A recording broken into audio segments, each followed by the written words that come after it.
Magandang araw sa ating lahat. Ngayon ay may basahin tayong kwento patungkol sa noong unang panahon na muling isinasalaysay ni Rafaeleta S. Valera and muling iginuhit ni Gani Madueño. So simulan na natin ang ating pagkukwento. Ang paglikha ni Tuhan sa daigdig. Sa dulong timog ng Pilipinas, may mga kababayan tayo na samal kung tawagin. Naniniwala ang mga samal na noong unang panahon, ang daigdig ay isang malawak na dagat. Walang anumang bagay na makikita rito, kundi isang malaking bola. Sa loob ng bola, nakatira ang bathalang si Tuhan. Sa loob din ng bola, nakatago ang lahat ng bagay na makikita ngayon sa langit at sa lupa. Isang araw, biniyak ni Tuhan ang bola. Nahati ang bola sa dalawa. Tumaas ang isang bahagi at naging langit. Ang bahaging naiwan ay sa dagat ay naging lupa. Sumama si Tuhan sa bahaging naging langit. So, mura siyag si bathala, si Tuhan.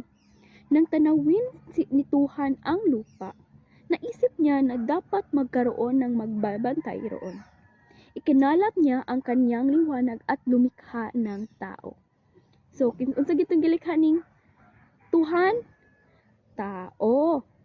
Si Nur Muhammad. So, ang tao nga iyang gilikha kay si Nur Muhammad. Sapagkat siya lamang ang nasa lupa, inakala ni Nur Muhammad na siya ang bathala. Ako ang bathala, sabi niya. Nagkakamali ka, Nur Muhammad, sigaw ni Tuhan. Nagulat si Nur at hinanap ang pinagmulan ng tinig. Ako ang lumikha sa iyo, sabi ni Tuhan. Hindi makapiniwala si Nur kaya hinamon niya si Tuhan. Sa galit, pinukol ni Tuhan ng kidlat si Nur Muhammad. Mula sa natanaw na katawan ni Nur Muhammad, lumabas ang buwan, araw at ang mga bituin. Nagkaroon ng hangin at ulap sa paligid. Pagkaraan, nagliparan ang mga ibon at kulisa. Nagtalunan ang mga isda sa dagat. Nagtakbuhan ang iba't ibang hayop at sa lupa. Tumubo ang iba't ibang bulaklak at halaman. Ang daigdig ay naging isang makulay na harde. Ganito nilikha ng bathalang si Tuhan ang daigdig ayon sa mga samal. At dyan nagtatapos ang ating kwento.